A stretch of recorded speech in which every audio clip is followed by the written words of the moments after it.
Buenos dias, this is Kaipacho with the weekly Pele report on 1/11, January 11th, 2017. And I'm just out here kind of, on this rock outcropping, looking for the best place to do this Pele report.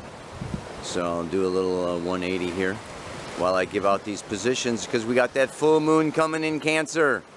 Today's Wednesday, the sun is exactly square Jupiter, okay, and then the moon is moving into Cancer, and she's going to come into a full moon, which is what? Sun opposite moon, both of them square Jupiter, both of them square Uranus, kind of a grand T-square going on here Thursday, Friday.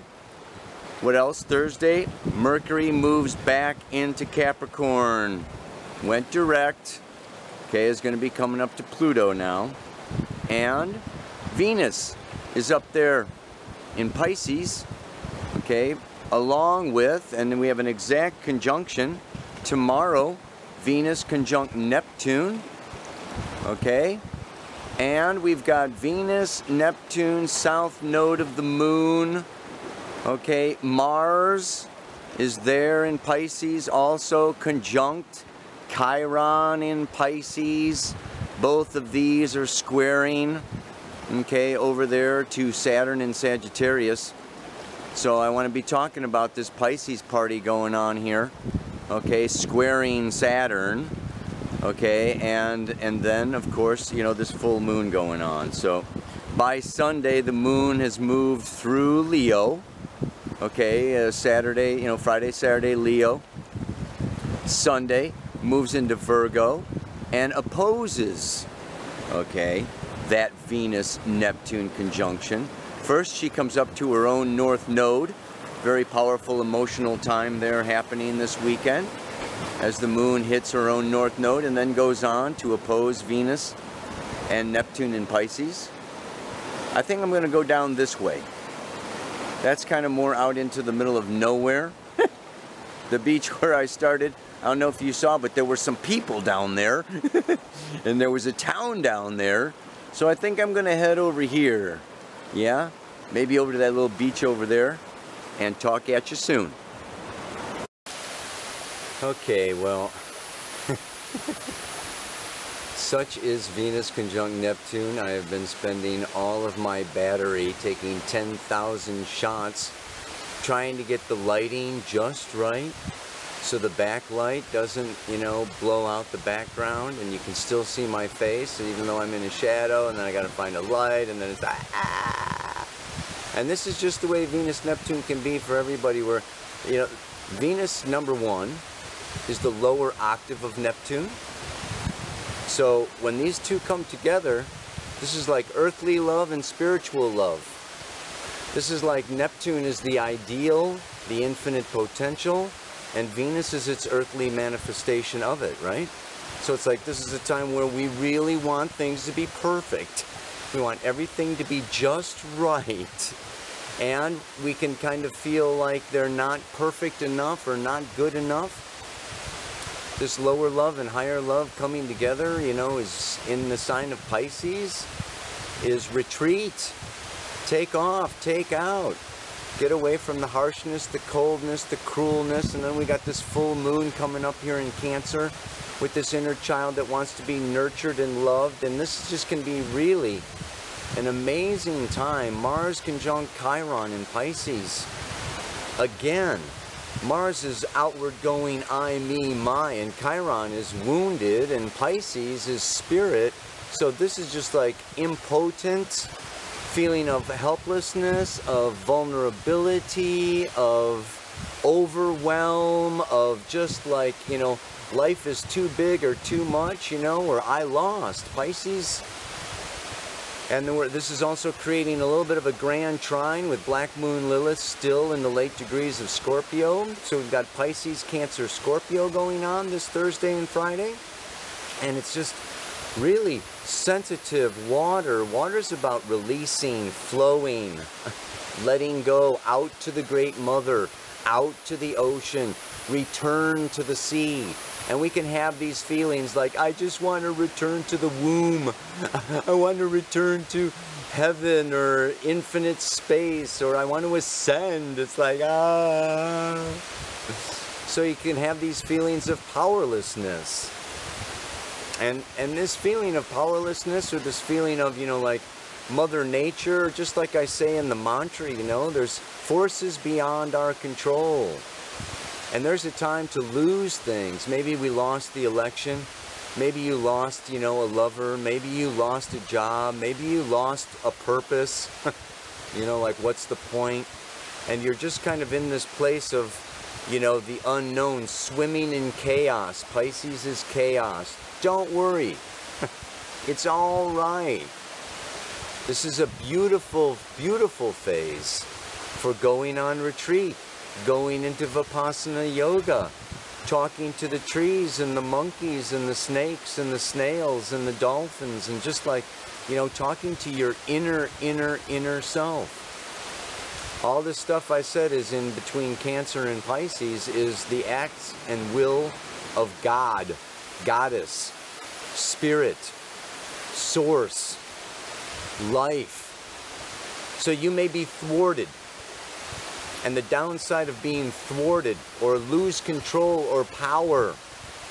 Yeah, I know they're having big rains up there in Northern California. Mother Nature herself can just like flood us. We can be flooded. Too much. And this is what the Jupiter brings in. Yeah? So this square to Jupiter is too much feeling, too much emotion. Cancer and water also has to do with the past. Memories, childhood, family, security.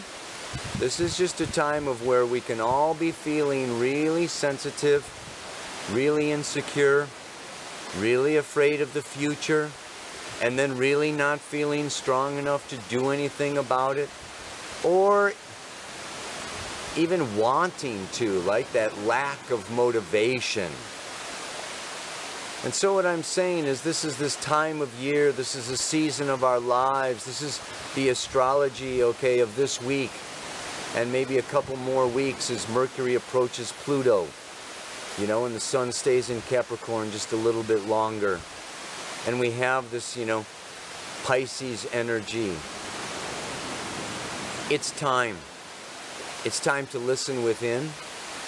It's time to submit to a force, a world force, a creative force, to source, to an intelligence and a will that is both beyond our comprehension and bigger, stronger than our ego will, than our personal will. It's time to align ourselves with divine will. And this is a huge task, isn't it? It has to do a lot with surrender, a surrender of what I may think is best. There is a bigger, greater plan. And I was thinking of an analogy. It's like, let's say you make a plan to climb to the top of Mount Everest. Okay? And I liken that to, I have a plan of having a life on planet Earth. So you make this plan.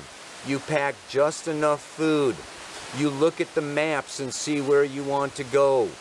You've got just so much time. You're looking at the seasons, You take everything into account. And then you set off on your expedition. And on that expedition, you what? You find Shambhala.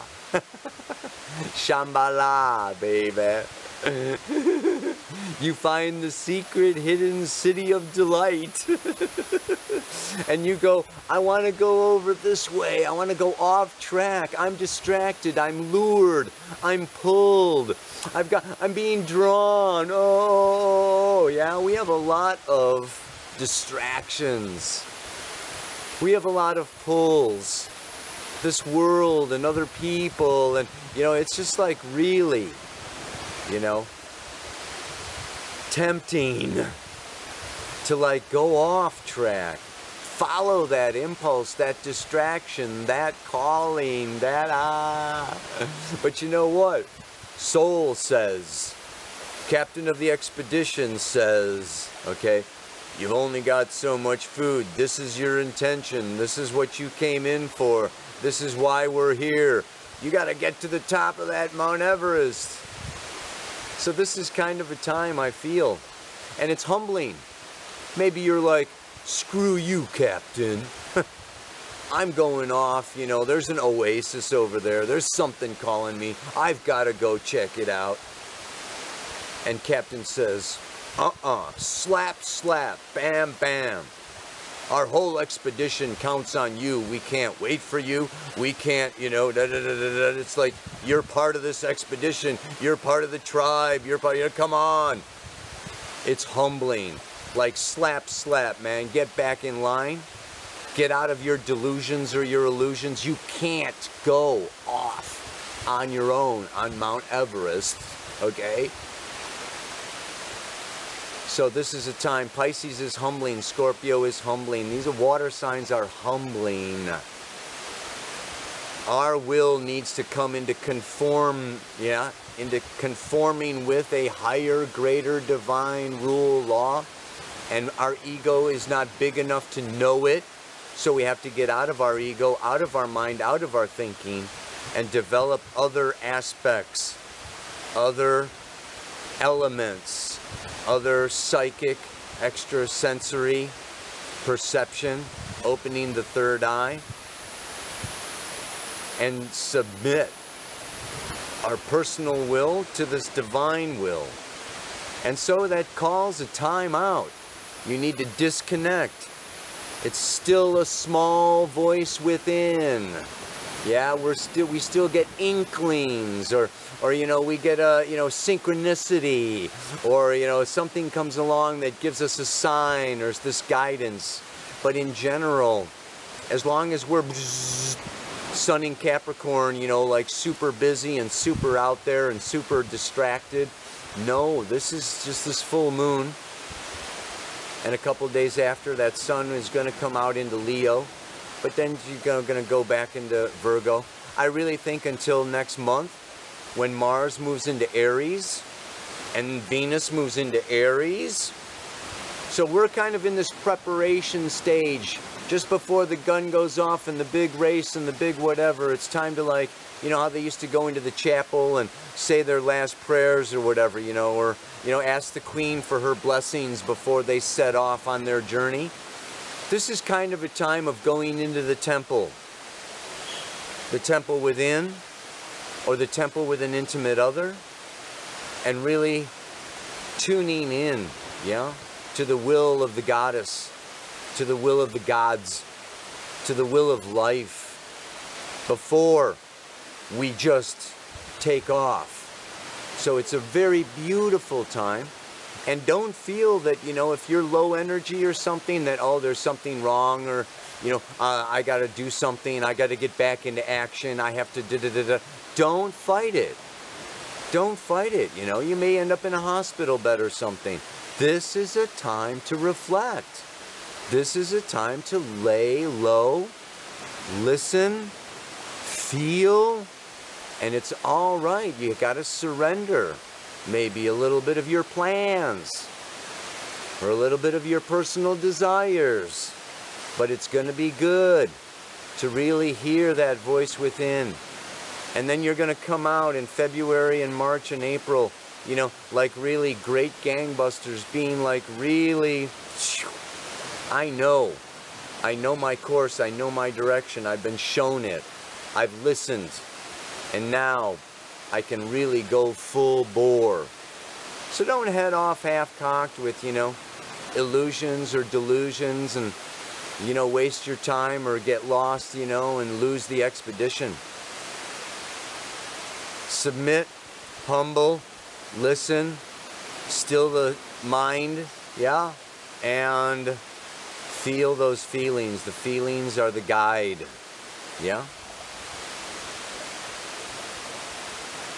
So there's a time to push and get it done.